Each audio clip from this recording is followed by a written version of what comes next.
A paz do Senhor. Graças a Deus, mais uma vez reunidos em nome do Pai, do Filho e do Espírito Santo. Amém. Então estamos estudando Cristologia no Credo Niceno-Constantinopolitano. Então eu quero te convidar, se você ainda não fez a sua inscrição no nosso canal, faça. Toque naquele ícone do sino, que toda vez que chegar uma aula nova você vai receber uma notificação, tá? Então faça isso porque é uma bênção para a tua vida. Então nós paramos a nossa última aula. Se você a perdeu, vá lá participar, vá lá assistir e estudar, porque uma aula é um segmento da outra, você precisa estar em todo o contexto, não é? Então diz assim, que Jesus precisava cumprir a sua missão aqui, porque ele era todo homem e todo Deus. Isso é um dogma da nossa fé, como nós já estudamos. Jesus ele não é metade homem, metade Deus, não. Ele é todo homem e todo Deus. Sem mescla, sem mistura. Ele é Deus encarnado. Quando ele se encarna, ele não perde a sua divindade. E quando ele morre e ressuscita, ele também não perde a sua humanidade. Ele é todo homem e todo Deus. Chegou a hora então de Jesus, já tinha cumprido a sua missão de fundar uma igreja aqui nesse planeta. Ela estava fundada, ela só precisava, que o pecado fosse retirado dela, porque o pecado é algo que te impede de estar em comunhão com Deus. E até Jesus, o Messias, Jesus Cristo, nós estudamos até o significado do nome de Jesus já, Então, para que o homem voltasse a ter comunhão com Deus, uma comunhão plena com Deus, o pecado precisava ser retirado desse planeta, retirado da raça humana. Então Jesus, que era e é o Cordeiro de Deus que tira o pecado do mundo, preparado, um sangue imaculado. Por isso que foi tão importante nós estudarmos sobre a Virgem Maria, para entendermos que ela é a Imaculada Conceição. Então, é claro que uma criança sendo gestada, o sangue da mãe passa para essa criança. Como é que Jesus ia ser homem sem sangue? Então o verbo, Deus se torna carne, se torna uma pessoa humana no seio da Virgem Maria. Como ela era imaculada por causa de Jesus, um sangue santo, sem pecado, então Jesus nasce todo santo, um corpo todo santo, porque era Deus habitando num corpo. Então Jesus se fez homem, porque depois de tudo isso ele sabia, chegou o momento de eu pagar o preço pelo pecado do homem, só eu consigo, nem eu nem você conseguiríamos pagar esse preço, e nem outro ser, nem São Miguel Arcanjo, nem São Gabriel, nem a Virgem Maria, ninguém conseguiria pagar o preço, Esse era o plano de salvação, desenrolado nos séculos por Deus, e chegou a hora de Jesus agir. Então, a Páscoa seria celebrada e Jesus falou, eu sou o Cordeiro Pascal. Aqueles que eles matam todos esses milhares de anos lá no templo, nós falamos isso na nossa última aula, não paga pecado nenhum. Eu sou o que vou tirar o pecado, sou eu que vou me colocar no altar de Deus como um Cordeiro imaculado e vou pagar o preço. Então, o que aconteceu? Em Israel, vou explicar de novo como eu expliquei na última aula. Em Israel, a Páscoa era celebrada todo mês, todo ano, no mês de Nissan, no dia 14. Então, dia 14 de Nissan.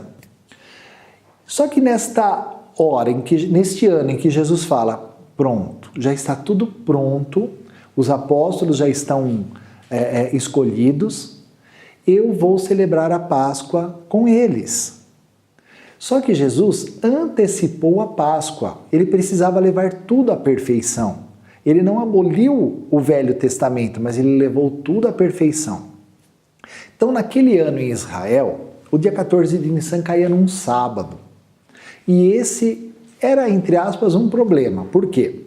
O relógio do judeu é diferente do nosso. O nosso é da meia-noite à meia-noite. O dele não, do judeu, é com o pôr do sol. Às 6 da tarde. Quando o sol se põe, acabou o dia e já começa outro. Então, como esse sábado era o sábado da Páscoa também, eles teriam que celebrar a Páscoa na sexta-feira, às 3 da tarde. Por quê? Porque no sábado eles não poderiam ir até o templo, né? Quem entrava no Santo dos Santos, no templo, era só o sumo sacerdote. Ele falou, então não podia. Eles não podiam fazer nada no sábado. O sábado santo. Eles não podiam cozinhar, eles não podiam trabalhar, existia número de passos que eles podiam dar. Então, todos os sacerdotes lá, né, eles resolveram, celebraremos às 3 horas da tarde na sexta-feira. E Jesus, sabendo disso, e já sabendo também que Judas o havia entregue, ele disse, eu preciso agora cuidar de tudo isso. Pegou alguns dos discípulos, né, e disse, preparai nesta noite a Páscoa. Só que não era numa sexta ou num sábado, era numa quinta-feira. Ele falou, nós vamos celebrar a Páscoa juntos. E nesta noite. Os discípulos devem ter ficado meio sem entender. Falando, mas agora, hoje é quinta-feira, é para celebrar amanhã a Páscoa, ele vai celebrar hoje. Mas eles obedeciam, mesmo sem entender. Prepararam toda a mesa pascal, de acordo com o que os judeus celebram, né? Então ali havia os pães ázimos, as 7 taças de vinho, tudo pronto, ervas amargas, tudo certinho. E Jesus vai na quinta-feira à noite e celebra a Páscoa com os seus apóstolos. Ele tenta salvar Judas de todas as formas. Quando ele molha o pão no vinho e dá a Judas, isso era um gesto que quando você molhava o pão no vinho, era para o teu melhor amigo que você dava. Ele ainda faz isso com Judas. Nem assim Judas se arrepende.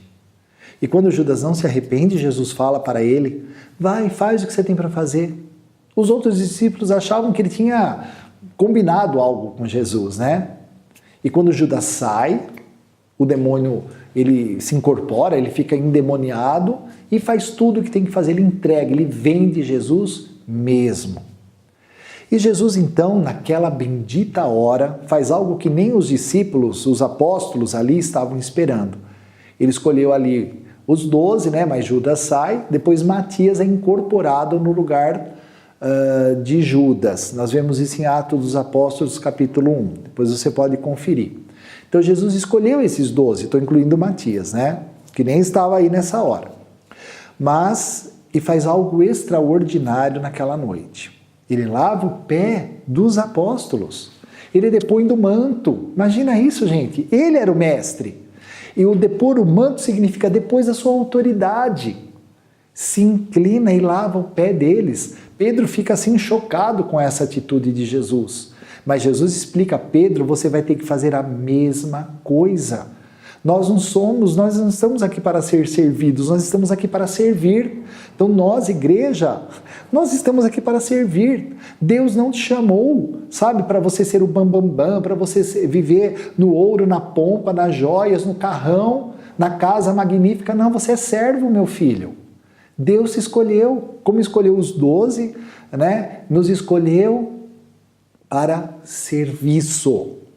Serviço. Não adianta olhar para a Madre Teresa, achar lindo o que ela faz, mas eu achar, ai, como é lindo, né? Mas eu encontro um pobre, eu não ajudo, eu não estou nem aí com a minha comunidade, com a minha, sabe? Então, chega de máscaras, chega de hipocrisia. Nós já estamos na época de viver um evangelho maduro pelo andar da carruagem, não é? Pelo tempo que já passou. Então, Jesus faz isso para nos ensinar que precisamos ser humildes, obedecer. Bom, depois de tudo isso, ele se senta na mesa de novo com eles e ele faz algo inusitado. Ele já havia anunciado, como nós já estudamos, que nós comeríamos a sua carne e beberíamos o seu sangue, não foi? Foi. E aí o que ele faz? Ele pega, eu estou sem nada aqui, né? Deixa eu ver se eu acho algum... Ele pega um pão, né? Eu quero só uma folhetinha só para... Eu gosto de ir encenando as coisas, né? Nossa, agora desaparece tudo, né? Mas ele pega um pão, deixa eu pegar uma folha aqui. Ele pega um pão, tem nada a ver, né, gente? Mas para a gente entender. Ele pega o pão, né? Aquele pão ázimo. Ele fala, isto não é mais pão, isto é o meu corpo. Isto é o meu corpo. Depois desse né? Então ele fala, isso aqui é um prolongamento do meu corpo, sou eu. Depois ele toma, gente, o que ele toma? O cálice. E diz, esse cálice não é mais vinho. Isto é o meu sangue, é um prolongamento meu. E vocês vão fazer isso em memória de mim. Nessa hora, Jesus estava dizendo que ele era o Cordeiro de Deus, porque ele já sabia que quando Israel, na sexta-feira, estaria lá o sumo sacerdote no Santo dos Santos, vocês vão vendo imagens, né? Quando o sumo sacerdote estaria lá no Santo dos Santos, diante da Arca da Aliança, oferecendo um cordeirinho, né? Que milhares de anos eram oferecidos, mas que não tirava o pecado do homem, não é? Naquele instante, ele estaria pregado na cruz, no altar da Santa Cruz, derramando o seu sangue, entregando o seu corpo em sacrifício, para nos salvar. Amém? Eu vou chamar o Felipe aqui, só para que você entenda um pouco mais claro isso que eu estou dizendo, né? Porque eu já expliquei isso, mas eu acho que é preciso explicar de novo para que nós entendamos a grandeza de Jesus, né? Essa grandeza de Jesus. Né? Felipe vai se aproximando aqui, eu vou pegar de novo esse papel que eu vou precisar dele. Imagina, era um papel importante, mas já foi. Felipe Capovilla, dos meus, acho que o meu melhor amigo, um dos melhores amigos, né, que essa vida pode proporcionar. Eu sempre falo para eles que eu sou melhor porque eu tenho amizade com gente assim, graças a Deus. Bom, então aqui, Felipe, aqui é o pecado, entendeu? Então, quando o sumo sacerdote estava lá oferecendo cordeirinhos, o sangue daquele cordeirinho, né, que Deus tinha mandado para que Moisés se celebrasse a missa daquela forma, a Páscoa daquela forma, tal, né? Aquele sangue do cordeirinho,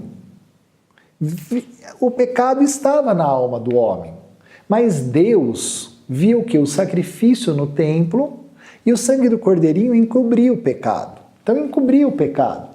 Então Deus olhava para o ser humano e falava assim, olha o pecado lá, mas tem o sangue da Páscoa, o cordeiro foi oferecido e foi aceito. Não é? Foi aceito. Mas o pecado estava lá. Mas quando Jesus é oferecido no altar da Santa Cruz, por isso que o altar eucarístico e o altar da Santa Cruz é o mesmo altar.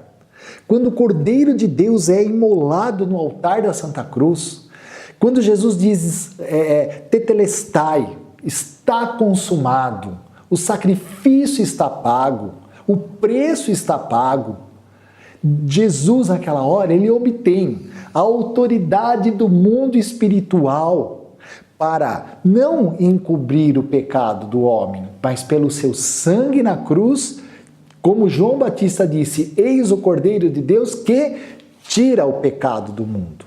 Tirou, lavou, purificou. Amém? Obrigado, Felipe. Valeu. Então, para que nós entendamos a grandeza do Calvário, a grandeza da mesa eucarística, a grandeza do plano de Deus para nos salvar. Só Jesus, o Cordeiro de Deus, que veio pronto para tirar o pecado do mundo, poderia fazer isso. Por mim e por você. Aleluia, aleluia. Quando a nossa mente vai se abrindo e nós começamos a entender, nós nos apaixonamos por Jesus e nós o reconhecemos, é um Deus encarnado. Não existe outra fé que professe essas coisas. Não existe. Algumas histórias, sabe, rudimentares. Não, mas isso realmente aconteceu, nos é atestado. É só você ir nos anais da história. Os repórteres, entre aspas, pagãos da época de Jesus, retratam tudo isso. Que quando aquele nazareno morre na cruz, a terra treme, o céu escurece, era a lua cheia, era impossível que se houvesse um eclipse na lua cheia. A Páscoa sempre é celebrada na lua cheia. Mortos ressuscitaram, um terremoto grandioso acontece, né? Então, tudo para se demonstrar, né? Quem estava, o que estava acontecendo. Aleluia, né? Aleluia. Então, diante de tanta grandeza, né? Eu gostaria de hoje encerrar a nossa aula fazendo uma oração com você, nos colocando aos pés da Santa Cruz, porque Jesus é a cruz, né? Então eu quero te convidar para que você feche os teus olhos, se coloca na presença de Deus. Por causa do sangue de Jesus, hoje nós temos acesso ao Santo dos Santos, porque quando Jesus morre, o véu do templo se rasga. O véu significa o pecado. Lá no templo, né, o que separava o lugar santo dos santos era o véu, que só o sumo sacerdote adentrava uma vez por ano, porque o véu era o pecado que nos separava de Deus. O véu se rasga, o pecado é pago, o preço é pago, o pecado é extirpado, aleluia. Então, meu irmão, minha irmã, se coloque aos pés de Jesus agora, se coloque aos pés da Santa Cruz, que é Jesus, e ofereça a Ele a sua vida. Você procurou tantas religiões, você procurou tantas formas de fé, nada te trouxe essa paz, esse alívio, esse buraco que continua no seu peito, na sua cabeça, sabe? Se entregue a Jesus. Por isso, Senhor, nós queremos nos entregar a Ti, ao Teu senhorio, ao Teu poder, e queremos pedir que o sangue de Jesus venha sobre nós nesta hora, que o sangue de Jesus venha nos lavar, nos purificar, sarar as nossas feridas, curar os nossos complexos, que o sangue de Jesus venha em toda a nossa psique, na nossa história de vida. Nos colocamos aos pés da Tua cruz, Senhor, para receber graça e vitória, cura, libertação. Tu és aquele que nos liberta, Senhor, do nosso passado. Tu és aquele que nos cura no nosso presente e nos garante um futuro vitorioso. Nós te declaramos, Senhor Jesus, o nosso único e suficiente Salvador. Declaramos, Tu és o Senhor do nosso passado, declare assim, Tu és, Senhor Jesus, Senhor do meu passado, Senhor do meu presente e Senhor do meu futuro.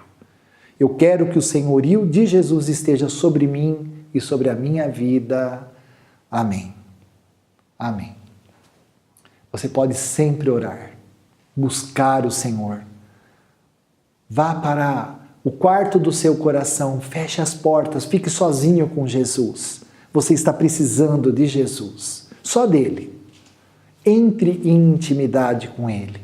O Senhor te ama. Amém? Muito obrigado. Até o nosso próximo encontro. Em nome do Pai, do Filho, do Espírito Santo. Amém.